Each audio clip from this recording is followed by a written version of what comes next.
What's up, guys? Welcome to Fed by Fire. I'm Christian Whitlow. Today we're talking about this new bill that you see Trump and Joe Rogan on every news network talking about the bill they're signing in right now. And this is not legalization. It's not a sudden cultural shift where psychedelics went from illegal drugs to accepted medicine overnight. What is actually happening is a controlled change in how the United States, the federal government, is approaching mental health, treatment, drug regulation, and psychiatric research. It's moving faster than most people realize while, still staying inside strict legal boundaries. On April 18, 2026, Donald Trump signed an executive order aimed at accelerating the development and regulatory review of psychedelic-assisted therapies for serious mental health conditions. And, that headline alone is enough to create confusion online, but the reality is far more narrow and far more controlled than the public perception suggests. So this order does not legalize psychedelics. It does not remove them from being Schedule 1 under the Controlled Substances Act. That classification still very much stands, meaning federally these substances are still considered to have potential for abuse and no accepted medical use outside of approved research. Nothing about personal legality has changed. What has changed is how the federal system is handling the pathway between early clinical research and potential medical approval. So to understand why this is happening, now you have to understand what, was shut down in the first place. So in the 1950s, we're going all the way back then, in the 1960s, psychedelic compounds like LSD, psilocybin were all being studied in legitimate clinical environments, by psychiatrists and researchers. All were exploring their effects on things like depression, anxiety, alcoholism, trauma, and end-of-life anxiety.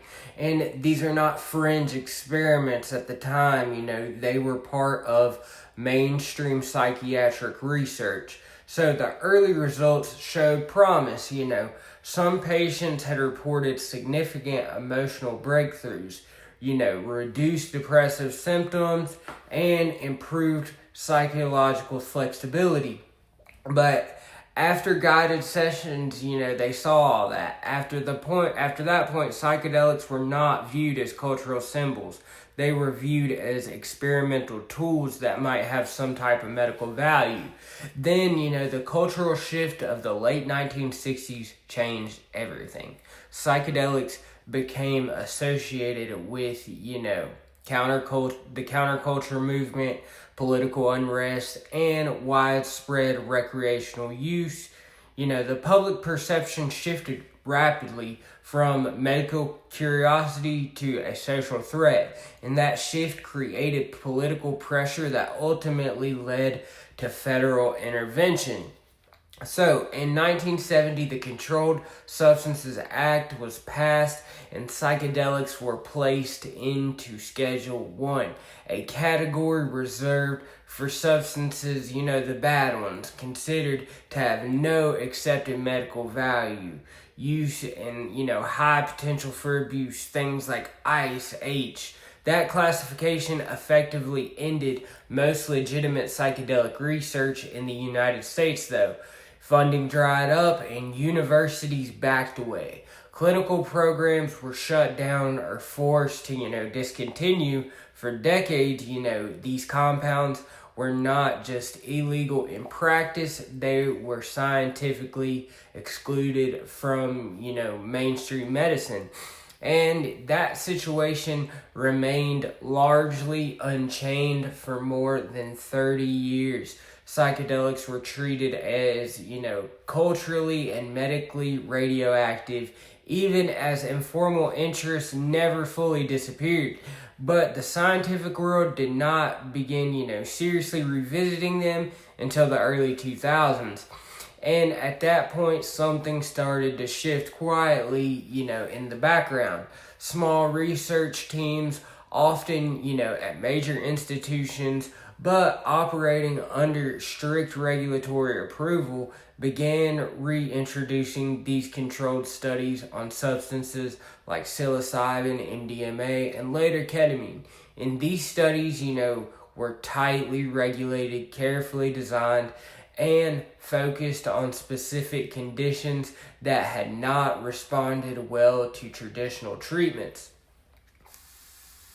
What they began to find was difficult to ignore, though. Patients with treatment-resistant depression showed significant improvements, and after controlled psilocybin-assisted therapy sessions, individuals with severe PTSD, including veterans, showed measurable reductions in symptoms.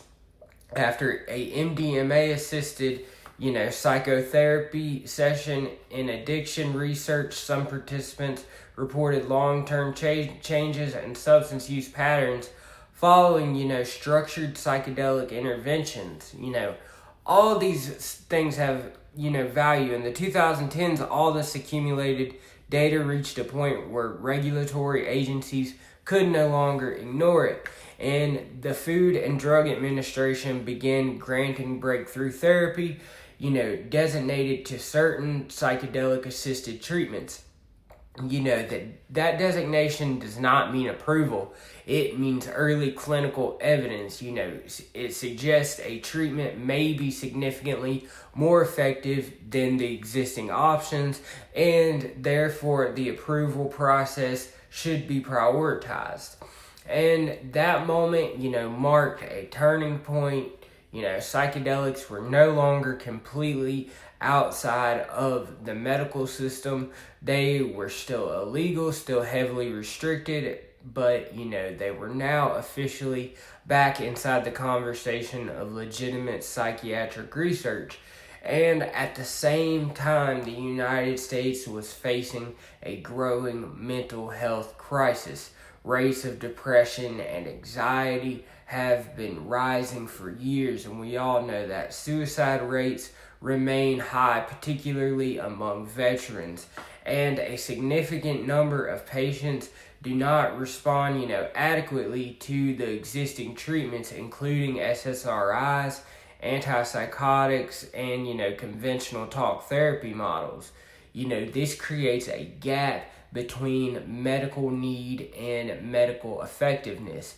The system is not collapsing, but it is hitting limits where traditional tools are not really enough for a substantial portion of the population. So people are looking for new things to try, you guys, and that gap is one of the key reasons policy is shifting now. In the executive order issued in 2026, it's not about legalization, it is about acceleration. It directs federal agencies, including the FDA, to streamline review processes for psychedelic therapies that are already in advanced clinical research stages. Y'all know that they've been working on this a long time. This includes reducing bureaucratic delays that can slow down drug approval pipelines while maintaining full safety requirements and clinical trial standards. Because that's the main problem there. Nothing is being bypassed. The goal is to move promising treatments through the system more efficiently, not to remove any type of safeguards or oversight. If any of these therapies are eventually approved, which I think they will be, they would exist, with tightly controlled medical environments, and that means, of course, licensed professionals, structured dosing sessions, psychologists, psychological screening before and after treatment, in an interview with, a psychiatrist. This is not access to recreation. In a sense, this is medical intervention under supervision. And that's what I think we need. The compounds being studied, on each occupy different roles within the broader framework. Psilocybin is primarily being studied for depression and end-of-life anxiety. MDMA is being studied for PTSD, especially in trauma populations such as veterans. Ketamine is already in limited clinical use and has shown rapid, effects in treatment-resistant cases. Then there's ibogaine, the big one, which, exists in a more complex, more controversial category, but that's what mostly this bill is structured around. Ibogaine is derived from the root bark of the tabernot iboga plant, traditionally used in spiritual ceremonies in Central Africa. Its introduction in Western medical, conversations came through addiction recovery context rather than psychiatric research. One of the most, commonly referred figures in its modern history is Howard Lotzeff, a H user in the 1960s who reportedly took ibogaine and, experienced something unexpected. Instead of a typical psychedelic experience alone, he described a complete interruption of withdrawal symptoms and, drug cravings following the experience. That observation became the foundation for decades of interest in ibogaine as a potential addiction interruption compound. It is not considered a conventional psychedelic in the same category as, say, psilocybin or LSD. Its effects are longer, more intense, and, psychologically more demanding on the body, of course. Unlike, the other compounds in this space, ibogaine carries real medical risk, particularly, in the cardiovascular risk. It can affect heart rhythm in ways that require careful screening and medical supervision, and that is one of the primary reasons that it has not been approved for use in the United States already. And despite that ibogaine has, not disappeared, it continues to be underground and, international treatment settings, particularly in countries like Mexico, where specialized clinics operate in a legal gray area. People travel there specifically for addiction treatment. Protocols often after, multiple failed attempts within traditional systems like methadone and other things. And this is where the conversation, increasingly intersects with veterans. Veterans represent one of the most heavily affected populations when it comes to PTSD, chronic pain and opioid exposure.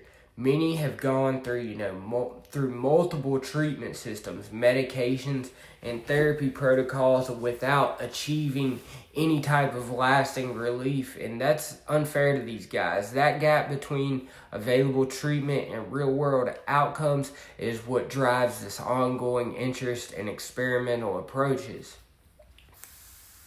So ibogaine is sometimes discussed as, a potential interruption mechanism for addiction cycles.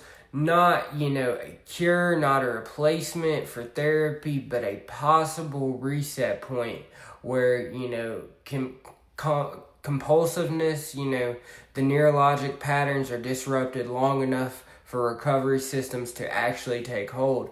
And this is also why ibogaine appears, in broader cultural discussions involving public figures, podcasters, and, political commentary conversations involving figures like, Joe Rogan, and discussions around veterans and mental health and alternative treatment approaches. Go check out his video with Rick Perry if you haven't. They've helped push these ideas further into the mainstream, and we couldn't have done it without them. Awareness when even regulatory approval remained, far away. But none of this is simple or settled. Even if, psychedelic therapies advance farther, they will likely come with extremely strict medical framework, which they should. Cardiac screening, psychiatric evaluation, controlled dosing environments, and highly limited eligibility criteria would be required. And this would not resemble general access medicine whatsoever.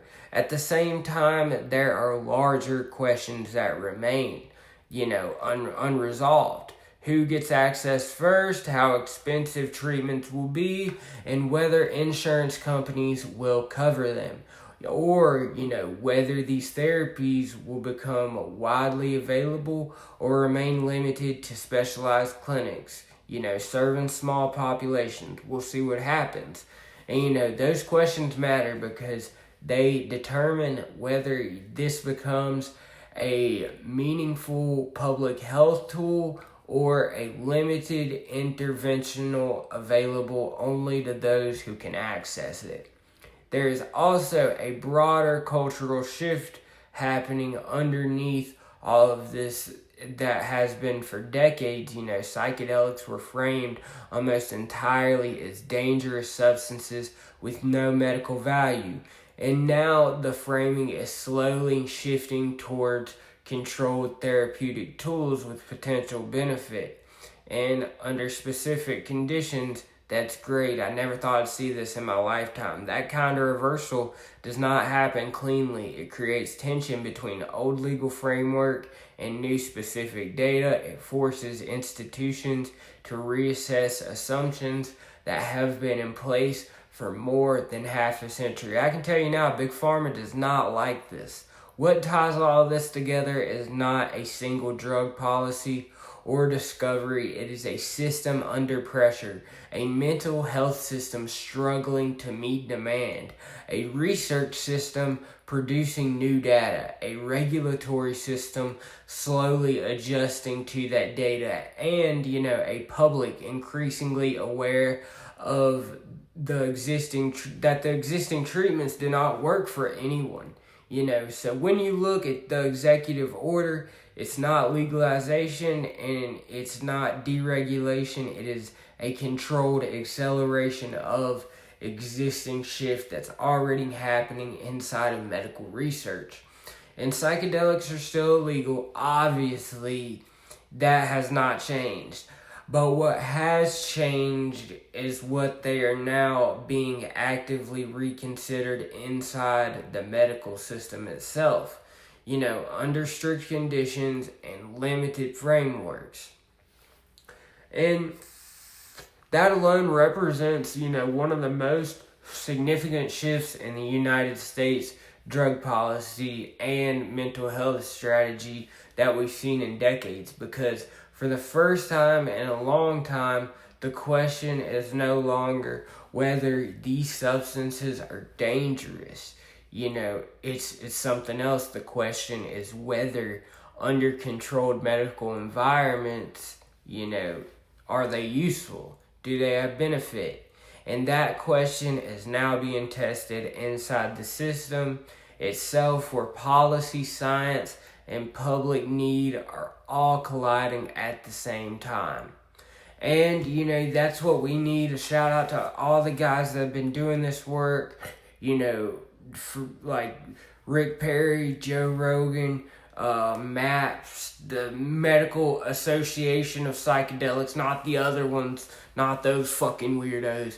But, I'm somebody, who I experimented for years with psychedelics and, have never understood why they are in the same, class as, drugs that actually do ruin people's lives.